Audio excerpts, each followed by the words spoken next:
कहते हैं कि हमारे न्याय व्यवस्था में देर है पर अंधेर नहीं, लेकिन ये देरी कितनी खौफनाक हो सकती है, कितनी दर्दनाक हो सकती है, कितनी अफसोसजनक हो सकती है, इस पर कोई बात नहीं कर सकता।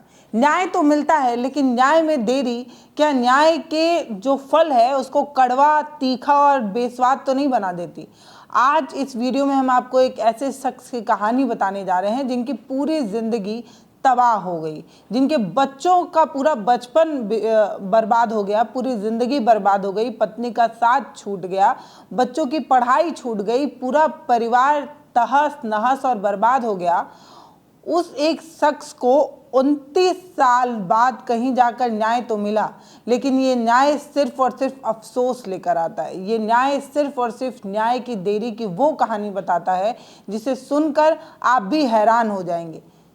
फाइलों पर फाइलें हैं, केसों पर केस है, इसलिए न्याय मिलने में देरी है। लेकिन सोच कर देखिए कि एक सही आदमी, एक सही शख्स, जब उस पर झूठा आरोप लगा दिया जाए, उस पर झूठा मुकदमा दर्ज कर दिया जाए, उसे न्याय इतनी देर बाद मिले कि उसका बच्चा जो 11 साल का है वो 50 साल का हो जाए। इतने साल बाद जब वो न्याय तो मिलता है, लेकिन न्याय खुशियाँ नहीं लाता है। जगदीश प्रसाद अवधिया की ये कहानी है। वो शख्स जो आज लाठी के सहारे चल रहे हैं, वो शख्स जिनकी आंखें अब धुंधली हो चली हैं, शरीर अब ना लड़ने की गवाही दे रहा है, 4 सीढ़ियां उतरने में सांस फूल जाती है, ऐसी हालत हो गई है उनकी। आज उन्हें न्याय मिला है। इस न्याय को आप कैसे देखेंगे? 100 रुपए के रिश्वत का ये मामला है और 40 साल बाद, मान लीजिए 40 ही साल बाद, 40 साल बाद जब किसी को न्याय मिले तो इस न्याय का क्या मतलब बचता है? जगदीश जो हैं वो अपनी पूरी कहानी ऐसे बताते हैं जिसे सुनकर आपकी रूह कांप जाएगी। अफसोस होगा, दुख होगा और पीड़ा होगी। पीड़ा इस बात को लेकर होगी कि एक सही इंसान को दोष मुक्त सिद्ध होने में 40 साल लग जाते हैं। उसकी ज़िंदगी बुढ़ापे में, या ये कह दें कि कब्र में पहुंचने के कुछ साल पहले उसे निर्दोष तो बोल दिया गया है, लेकिन क्या उनका जो पूरा परिवार बर्बाद हो गया, आधी तनख्वाह में ज़िंदगी जीने के चक्कर में 4 बच्चों की जो पढ़ाई तहस नहस हो गई, जो उनकी पत्नी पूरी ज़िंदगी सिर्फ न्याय के इंतज़ार में ख़त्म हो गई, उसका क्या? वो बच्चे जिनको आप पूरा बचपन सिर्फ और सिर्फ रिश्वतखोर बाप के बेटे सुन सुनकर बीत गया हो, रिश्तेदारों ने बात करना छोड़ दिया हो, पड़ोसी मुंह तक ना लगाते हों, ऐसी जिंदगी जीते जीते जीते आखिरकार जब उनको न्याय मिला तो ये न्याय कितना कष्टदायी है। फाइलें इस बात की गवाही दे रही हैं कि इन 40 सालों में इस परिवार ने क्या कुछ नहीं देखा। सिर्फ दफ्तर दौड़ते रहे, सिर्फ न्याय की भीख मांगते रहे, सिर्फ तारीख पर तारीख पहुंचते रहे और आखिरकार 40 साल बाद जब न्याय तो मिला, तब न्याय मिलने के लिए वो परिवार शायद उस तरीके से खुश नहीं है। पूरी कहानी आपको बताती हूँ। कहते हैं सब्र का फल भाई साहब बहुत मीठा होता है। सब्र करिए, फल की चिंता मत करिए। लेकिन सब्र के बाद जो फल मिले वो इतने साल बाद जब मिलता है तो उससे कितनी खुशी मिलती है। पहले मैं जगदीश के छोटे बेटे नीरज अवधिया की कहानी बताना चाहती हूँ। नीरज ये बताते हैं कि जिस समय उनके पिता पर यह आरोप लगा कि उन्होंने रिश्वत ली है, तब वो 12 साल के थे।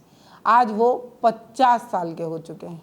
इतना लंबा गैप, इसमें उनकी ज़िंदगी ने क्या कुछ नहीं देखा। बचपन में कॉपी, कलम, पेंसिल के अभाव में शिक्षा का साथ छूट गया। बचपन बहुत सारी कमियों में जो है वो गुजरा। परिवार, रिश्तेदार, पड़ोसी, स्कूल के बच्चे सब उन्हें ताना मारते थे। उस समय तो वो जानते भी नहीं थे कि रिश्वत क्या होती है, लेकिन लोगों की गालियों और तानों ने उन्हें बता दिया कि रिश्वतखोरी का घाव कितना गहरा होता है। अब आज तो न्याय मिल गया है, लेकिन ये न्याय क्या उनका बचपन लौटा पाएगा? ये न्याय क्या उनकी ज़िंदगी लौटा पाएगा?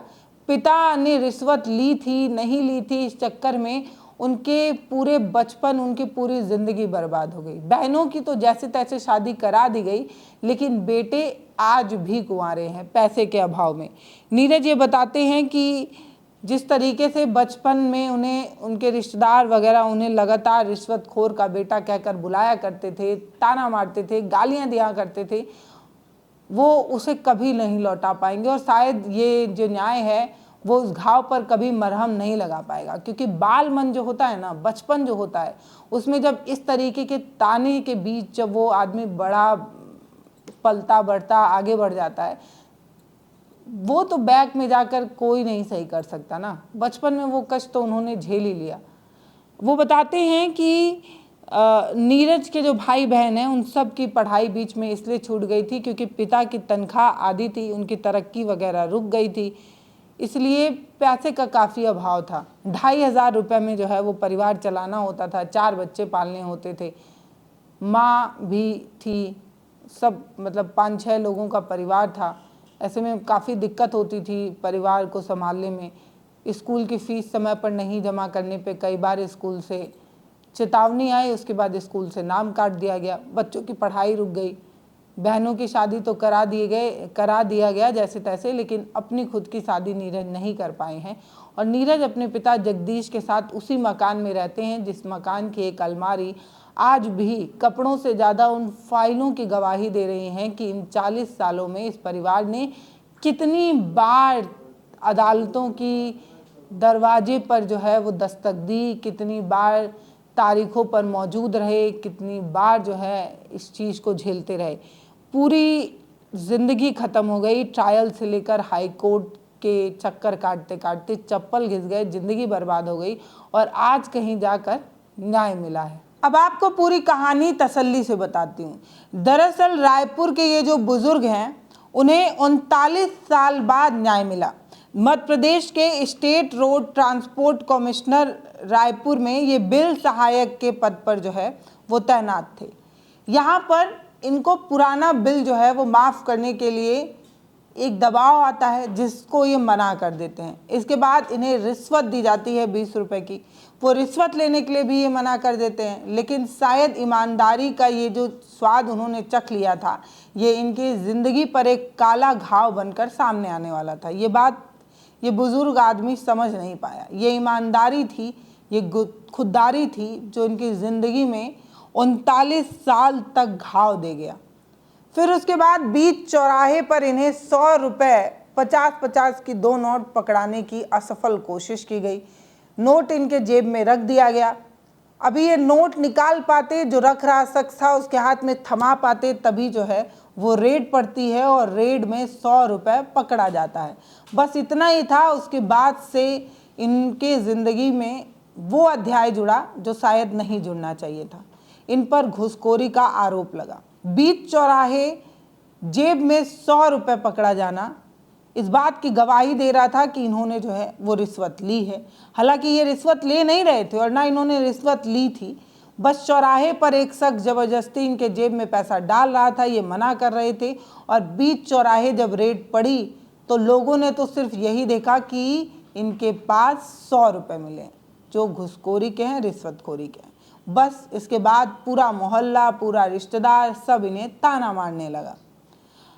सिर्फ इतना ही नहीं हुआ इनके साथ, 1986 में ये जो दाग लगा वो आज 2025 में जाकर जो है वो धुला है।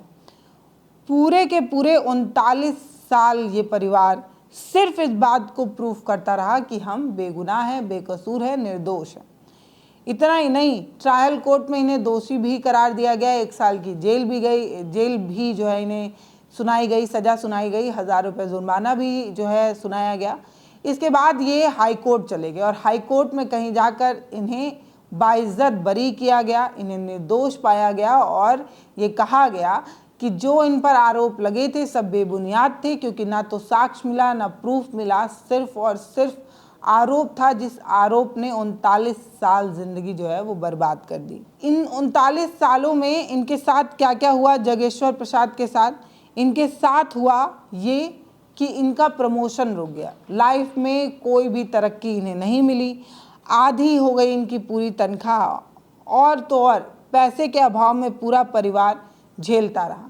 जब रिटायर हुए तब पेंशन तक भी इन्हें नहीं मिली। इतना ही नहीं, 1988 से 1994 तक ये जो है वो सस्पेंड रहे।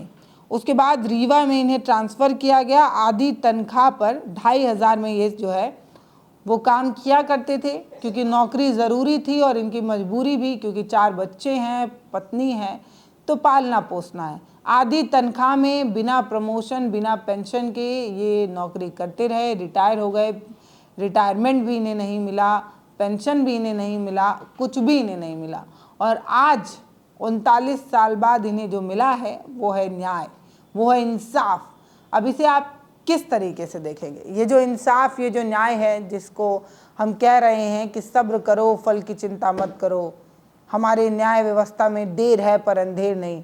अरे यार, जब ये जो न्याय मिलता है ना, वो इतने सालों बाद जब ये न्याय मिलता है, इस तरीके का कोई न्याय मिलता है, तो ये सच कम झूठा ज़्यादा लगता है। ज़िंदगी बीत गई, पूरी ज़िंदगी जो है वो इस तरीके से तानों के बीच, पैसे के अभाव में, किल्लत में बीत गई। पत्नी मर गई, बच्चों की पढ़ाई छूट गई, उनकी ज़िंदगी बर्बाद हो गई, इनकी तो बर्बाद हो ही गई, और अब न्याय मिला है। इस न्याय को आप कैसे देखते हैं वो आप हमें ज़रूर कमेंट सेक्शन में लिख कर बताइएगा।